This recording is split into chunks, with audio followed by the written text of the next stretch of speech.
Kurt, going back to talking a little bit more about some MMA stuff, you mentioned that Brock Lesnar was a former UFC champion. We know Dave Bautista tried some MMA, Bobby Lashley, and now CM Punk.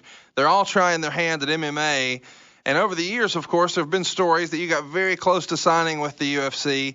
If the UFC was where they are now, all the way back in 1997, do you think you may have chosen MMA as a career path instead of professional wrestling?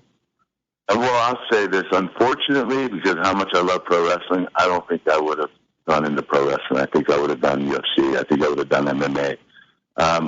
It was more up my alley, being an Olympic gold medalist and starting to train in MMA before I started in pro wrestling. I loved it. I thought it was awesome. I think the rule changes were even better.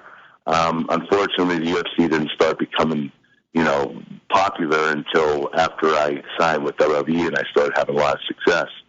I did have a stint with Dana where I met with him twice. Once was right after I left WWE. Unfortunately, I couldn't. I left WWE and took some time off. And when I had the meeting, when I flew out to meet with Dana White, he wanted me to quit pro wrestling entirely. And I just signed the deal with TNA. And I felt an obligation to fulfill it, at least for a year or two, even though it was a 5-year deal. But I couldn't just quit and I told Dana, I just signed with these guys last week. I can't just go back and tell them not to wrestle. Right. And he said, well, I cannot have you wrestle. He said, listen, think about it. If you decide not to, come back to me at a later date. We'll work something out. So Dana was cool. He was great. I didn't have any problems with Dana. He was all for it, and I was too, but unfortunately we couldn't come to that deal at that time.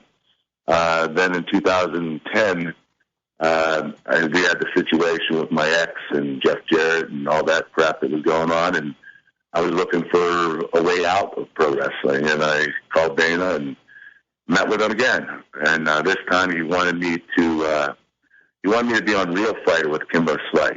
He didn't want me to fight Kimbo at a pay-per-view. He wanted me on the show with Kimbo.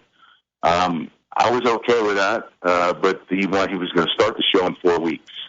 And I told him, I can't be ready in 4 weeks to go on that show and have any impact.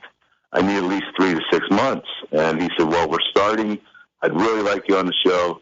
Why don't you come out here and take a physical? I went out and took the physical, and then I came back, and we just decided that wasn't enough time for me to get ready. And also, I said, Dana, I'm not going to go on that show for free. I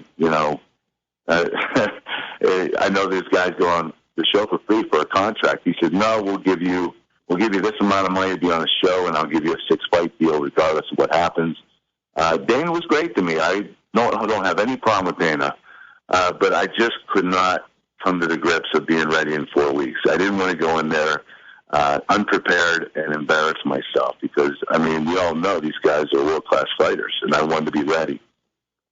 Yeah, well, Kurt, I've been with you when we were at TNA together when you've talked to Dana on the phone, and then I remember I called you last year. I met Dana for the first time in person in Atlanta, and he thinks the world of you. As